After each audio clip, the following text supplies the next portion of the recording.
Yes. In our fund, the German society is able to invest in our fund. And we, with the raised money, we invest in the Canadian and in the US companies. And I'm here at Benzinga to come in touch. I came in touch with all the big players. I want to invite them to tell their story and show the cannabis business and industry, what's going on over here, over years, really big industrial industry, state-of-the-art production facilities, nice dispensaries and so on.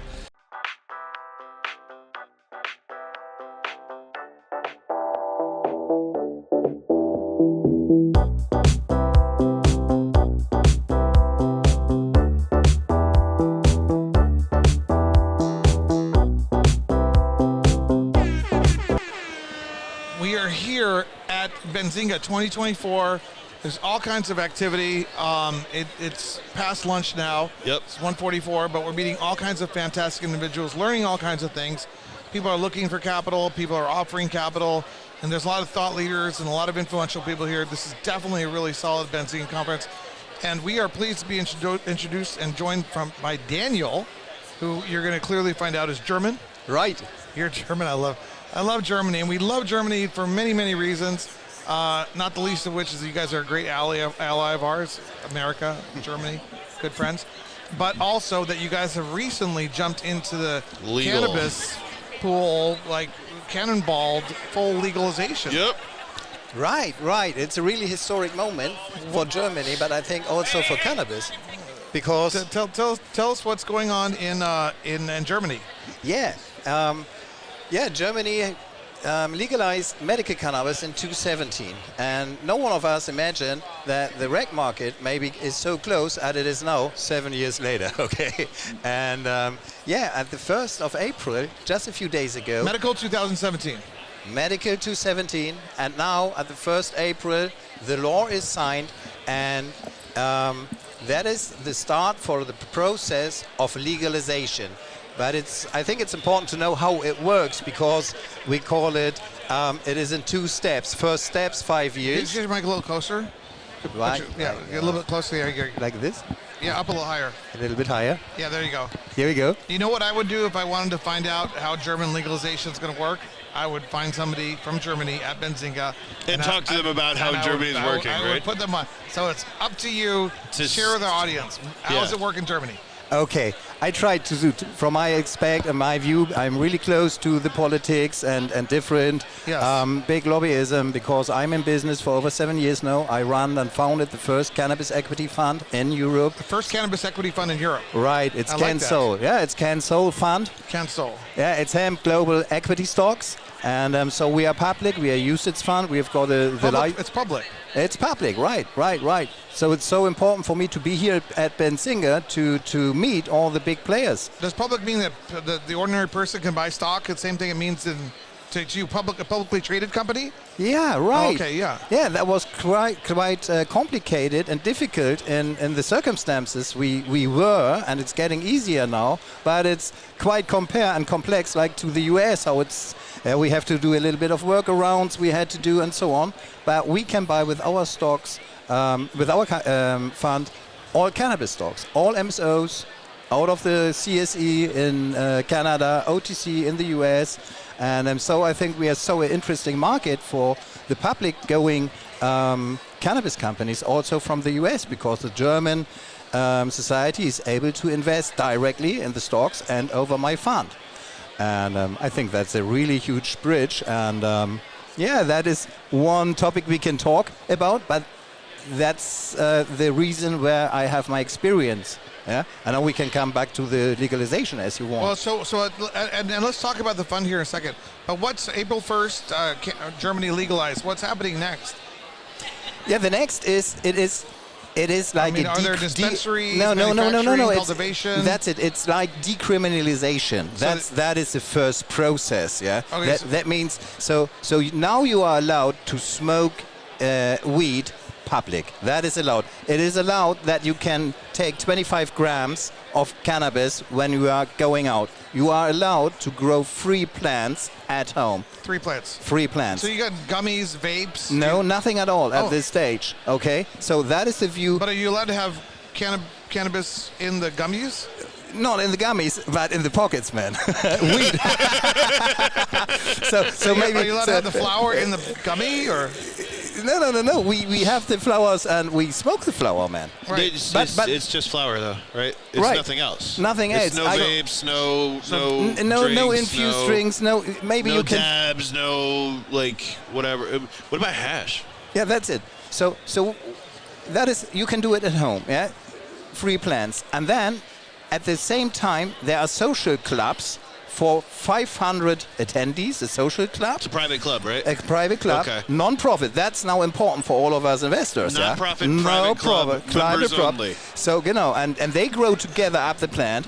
And you can join this club and get your weed out of that. And now with this hashish, it's only weed and hashish, and you're allowed to earn or buy 50 gram per month. That's it. You are not allowed to go as maybe you want to smoke 75 grams or 100 grams. You are not allowed to go to 2 clubs, only 1 club. That is. So is that kind of like a caregivers thing in some states here? It is. Because there's like a caregivers club, you know what I mean? Where like, hey, we'll gift this to you as your medicine or whatever. So, but I think social club thing's pretty freaking cool. How's the hash? So how it is? Yeah. Oh, I think the Moroccan hashish and something like from Afghanistan or black one or something like that is much better than our hashish. Okay. So they didn't really solve the black market problem or the gray market problem because everybody still wants to consume California weed or Moroccan hash. And Afghan hash. And you have that weird system so that 500 people could get together and give away their rights, and then you can have 1,500 plants growing together in a large-scale cultivation kind of thing. Can you do that? Yeah. So one club is only allowed with 550 gram. It's 25 kilogram, right? So that is the only possibility to get one out of one social club. But I think the really important thing for cannabis and for us is this great moment, because now we come to decriminalization. That means we get cannabis public stigma. They will be so surprised. This summer we've got the European competition for soccer, European. Yeah. And we will have it. Yeah. UEFA, something like that, right? And now it comes into the light. Everyone smokes outside, and all the public people will be really, really surprised. Oh, there's someone with his suit. Oh, there's my neighbor. He's smoking joint. He's a job. Oh. So we are breaking up now. We are normalizing that. We are getting evidences, and when these 5 years are over, then it goes in legalization. Right. And wait, when these 5 years are over, what happens? Then we come into business. That's it. Then we come into business models. We can't. And they've said that? Sorry. Yeah. They said that. Right. So they Europe said goes that. slow. Europe's very calculated. You know what I mean? Like, it's not like rah, like the United States, where it's like we want it to know. You know, so you guys test everything, and you need to prove the model, and you have to have an SOP for everything. That's very interesting. Yeah. That's very interesting. So they're opening up. It's all going to be still kind of gray market, black market, caregiver stuff. Stuff's going to happen everywhere. And 5 years from now, they're going to come up with a commercial regulatory system. Right. So we can have a look now. Now there is a huge rush. A lot of them will fail. But now it's good space to come into position, and to show and to see where can we go in, where the good ones, where good players. And you are totally right. Now the black market has the right, as in Canada or in the US or wherever, because they have the knowledge and the experience how to work with the plant. There is no one in the legalization who can grow up fantastic cannabis. So now is the moment, I think, where the good growers come. Are there still criminal punishments for growing, manufacturing, and selling of cannabis? If you have it in an oversizing, yes. You will go to jail. In a great sizing, yeah, for sure. Okay. Well, I'm just saying, I was going to fly a plane in from California, but if I land there, they're going to throw me in jail. Because it's not decrim for commercial activity. Yeah. Well, I mean, it's also your. He's like, is he serious? No. I'm not going to fly a plane from California. Everything is good, but I'm a little bit surprised that I understand you guys so good. but that's the reality. I mean, there's no border that really is. You can drive from Spain, from Portugal to Spain to Germany, that is going to be a flood of cannabis coming into Germany from other parts of Europe. You know, here's a weird thing though. It's because Amsterdam. It already is coming, but Amsterdam's been Amsterdam for forever. Why aren't they the model? There's no commercial. It's just Amsterdam bars has and that's clubs. it. Okay. And the clubs are only allowed to have like 2 kilos at a time, and there's no grow centers, and it's evolving in Amsterdam. Okay. Just like because like back in like the 90s and like 2000s, like we're going to Amsterdam, we're gonna smoke weed, do what? You know what I mean? Like that was the whole thing. Like go to Amsterdam. No, they have to have runners and stuff. And okay, so you're saying that Amsterdam was never as evolved for cannabis as everybody made it seem until it went legal here. They're like Amsterdam isn't shit. Basically. No, you could still go to jail for large quantities in Amsterdam. Right. Because but Amsterdam, Netherlands are changing also. Because I had just a talk with Village Farms, and that's quite interesting. We are invested with our fund also in Village Farms, as TerraSend, Curaleaf, TrueLeaf, all these kind of. We are in 28 companies invested with my fund.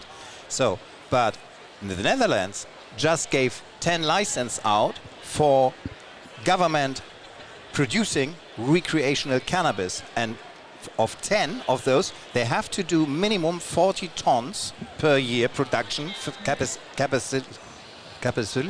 Okay. Capacity, Capacity. That just happened. And of these 10 licenses, 9 went to Netherlands and only 1 to the US or Canada, and that got Village Farms. Village Farms at this moment builds up in the Netherlands, really close to the German border, a great facility for a lot of millions. Village Farm. So Canada is shipping weed to the Netherlands? To Amsterdam, is that what you're saying?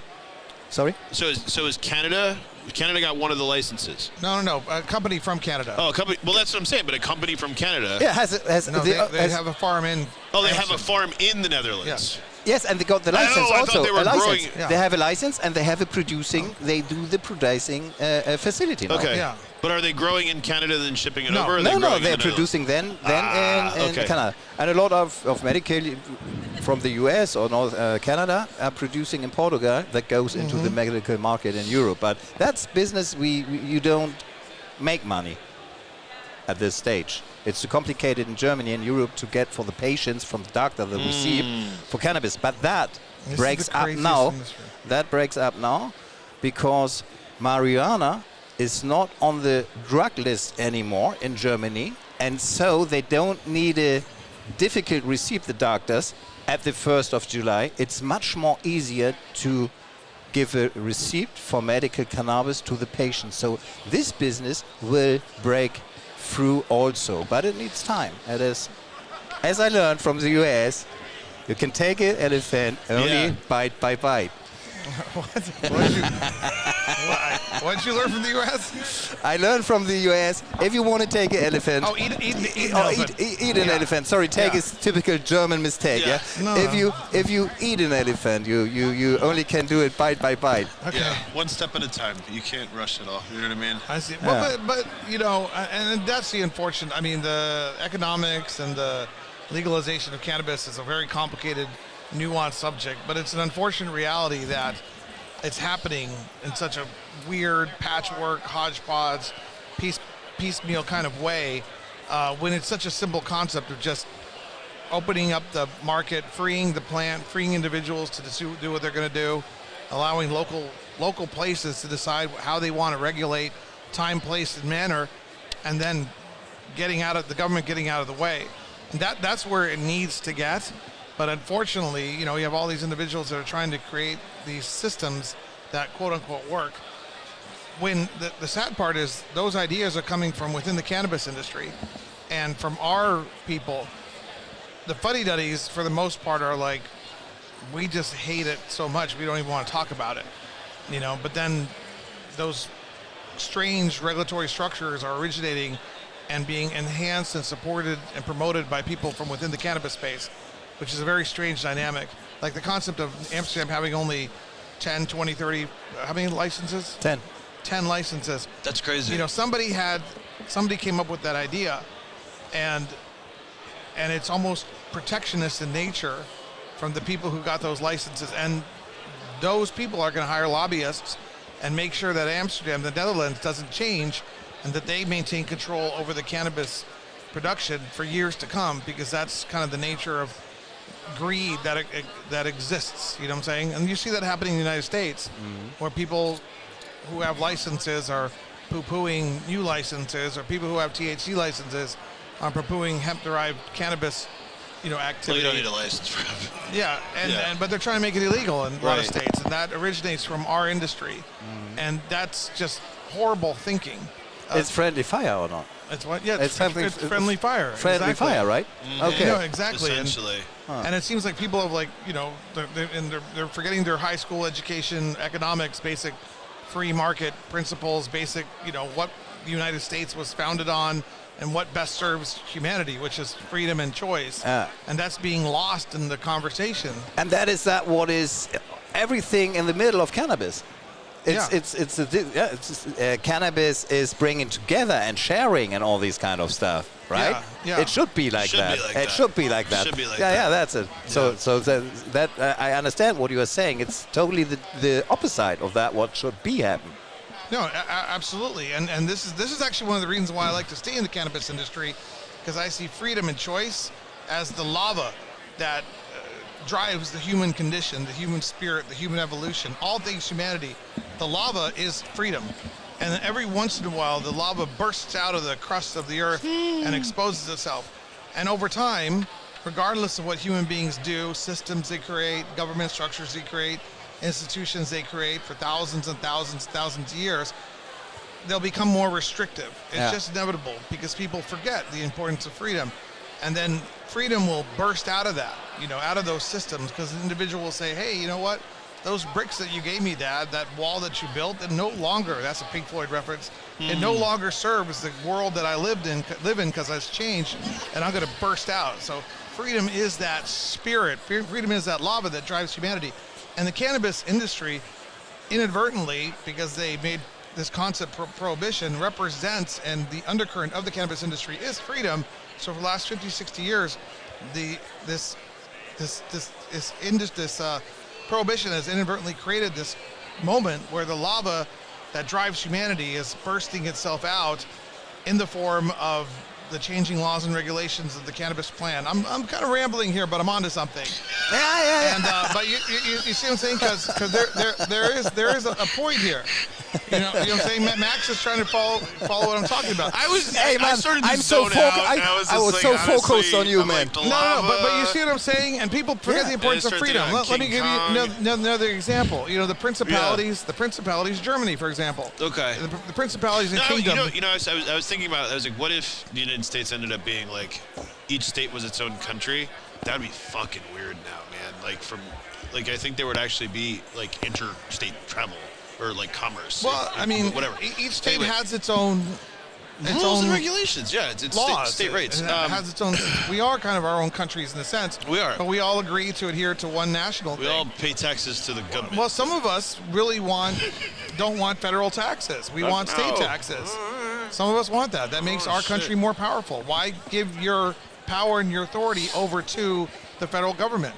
Or maybe we should give it to the United Nations. But God knows if we continue to give money to the United Nations, check it out, my German friend here, the people in Germany are really smart, and they'll say, make the Americans pay for it. The United Nations are the Right? ones that actually I'm not pretty sure if we are as smart as you think anymore. Yeah, we do so terrible things, man. I don't want to speak about that, but I think we are at the moment. Oh man, thank you that you said that maybe one thing about Germany toned it down after 2 world wars. They're like, hey, we got to lay low for a century or two. So the Germans are laying low for a century or two. Yeah. You know who you need to watch out for is the Swiss. If the Swiss had weapons and had like an military industrial complex, they would be dangerous people, because you know how smart, crafty, and intelligent the Swiss are. Make Legos, absolutely, man. You know what I'm saying? in every industry, in everyone, Everything, man. yeah. Everyone, man. Legos. Can I say that? Is that politically incorrect? What? Is that to say the Swiss are dangerous? No, I think the Swiss are they're very calculated, Right. And if there ever was a country that was going to be like, fuck this, I'm not taking it anymore. You know what I mean? I can't believe it. And then just like all of a sudden they snap, it would be them. Well, thank you for Super Trauma. updating us on Germany. What do you want people to know about your fund and how to get in touch with you? Yeah, what is this fund? How do people invest in this fund? Because it's a fund that you're then investing into other companies. Yeah. And it's publicly traded.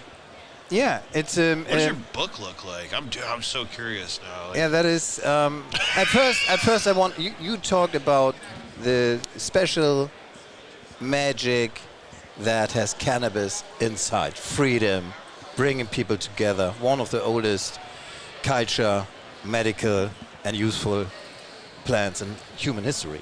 So the company of my name is Can Soul. So we talked about that, the lovers of the plant and flower and all these kind of stuff. So I'm really interested from the beginning to recultivate cannabis, to educate, to bring transparency in the market. We had such a huge stigma in Germany, and yes, we talk a lot of time over the great impact also in sustainability, what the hemp plant has in outdoor growing, CO2 and all these kind of stuff. Right. So that is our philosophy. Philosophy, yeah. That.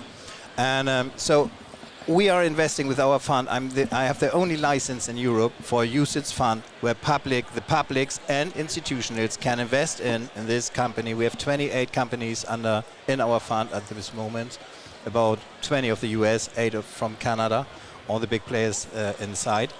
And yes, in our fund, the German society is able to invest in our fund. And with the raised money, we invest in the Canadian and in the US companies. And I'm here at Benzinga to come in touch. I came in touch with all the big players. I want to invite them to tell their story and show the cannabis business and industry, what's going on over here, over years, really big industrial industry, state-of-the-art production facilities, nice dispensaries and so on, to show that at the German audience. And so I would love to come in touch with everyone who says, okay, I want to go the transatlantic cannabis bridge. Yes, I'm the German guy. Come in touch with Daniel. I'm honest and I love to come and talks with you. And if there's someone who wants to present his company in Germany on the digital way or however, can come in touch with me. No, that's fantastic. We are pleased to have been able to introduce you and your company. Got a brief insight as to what's going on in Germany, and we're going to do a whole bunch more shows on Germany because Germany is a big deal. Yeah, we're trying to get the podcast out to interview German businesses at Mary Jane. And the big upcoming thing, we want to set up the podcast and introduce all these German businesses and opportunities to our American market for the podcast. And so if you know anybody who wants to sponsor our podcast out there, let us know. Yes, I want to, because I know also the founder of Mary Jane. It's Nung. She is a girl from Vietnam. She does with her brother a great job over there. You want to introduce us? Or you want to sponsor the podcast? I want to bring you in touch with her because I got her phone number right here. Call her up and tell her we want to set this up, so we can interview people out there. Yeah. But okay, that's great. Hey, Nung, it's Daniel. I'm not in Hamburg. I'm not in Berlin. I am at Miami with Dimitri and with my new friend Max. And they are the two guys of podcast around cannabis and in the world, man, the world leader. And so, Nung, they want to come in touch with you. They want to talk about Mary Jane, and I will make the contact for you. We are making things happen at Benzinga 2024. All kinds of crazy shit happens here. There's all kinds of people from around the world, a lot of capital activity, but there's a lot to be learned in cannabis. It's a very complicated, nuanced subject. But stay tuned to Meet Unshackled to learn more and to meet more people. Do you want me to go to Germany and tell them how it could be? I'll go to Germany. Well, we need to get a sponsor on that, brother. Oh, okay, well, fine. I mean, we're more than willing to go to Mary Jane. I still got family in Hungary. And we wouldn't be here if it wasn't thanks to Terpene Warehouse and Pure 5. So thank you guys. We'll be back with another episode of Meet Unshackled.